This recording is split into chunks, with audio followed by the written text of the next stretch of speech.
இருந்து அம்மா வந்திருந்தாங்க. தீபாவளி வரிசை எடுத்துட்டு வந்திருந்தாங்க. சரின்னு சொல்லிட்டு பேரனோட நல்லா என்ஜாய் பண்ணிட்டு இருந்தாங்க. இந்த மீன்வெல் சிக்கன் கிரேவி ரெடி பண்ணிடலாம் அப்படின்னு சொல்லிட்டு ஒரு 3லேருந்து 4 டீஸ்பூன் ஆயில், 1/4 டீஸ்பூன் சோம்பு, 2 பட்டை, மராட்டி மொக்கு 1, 2 மீடியம் சைஸ் ஆனியன் போட்டு நல்லா கல்லுப்பு போட்டு கண்ணாடி பதத்தில் நல்லா ஃப்ரை பண்ணிக்கணும். இப்போ இந்த மீன்வெல் 1 டீஸ்பூன் இஞ்சி பூண்டு விழுது, அது கூட பார்த்தீங்கன்னா 3 தக்காளி நல்லா மிக்சியில் நைஸாக அரைச்சி வச்சுக்கோங்க. 1/2 கிலோ சிக்கன் போட்டு மஞ்சள் தூள் நல்லா வாஷ் பண்ணிவிட்டு அது கூட பார்த்தீங்கன்னா 1/4 டீஸ்பூன் மஞ்சள் தூள் ஆட் பண்ணிக்கிட்டேன்.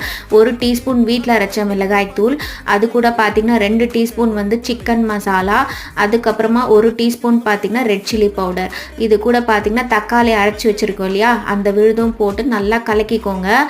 அதுக்கப்புறமா அந்த சிக்கன்லேயே சூப்பராக தண்ணி விடும். உங்களுக்கு வேணும்னா இன்னும் கொஞ்சம் தண்ணி ஆட் பண்ணிவிட்டு கரெக்டாக 15 நிமிஷம் லிட்டு போட்டு மூடி வச்சா சூப்பரான சிக்கன் கிரேவி. இதோட 1 டீஸ்பூன் பெப்பர் பவுடர் போட்டால் செம்மையாக இருக்கும்.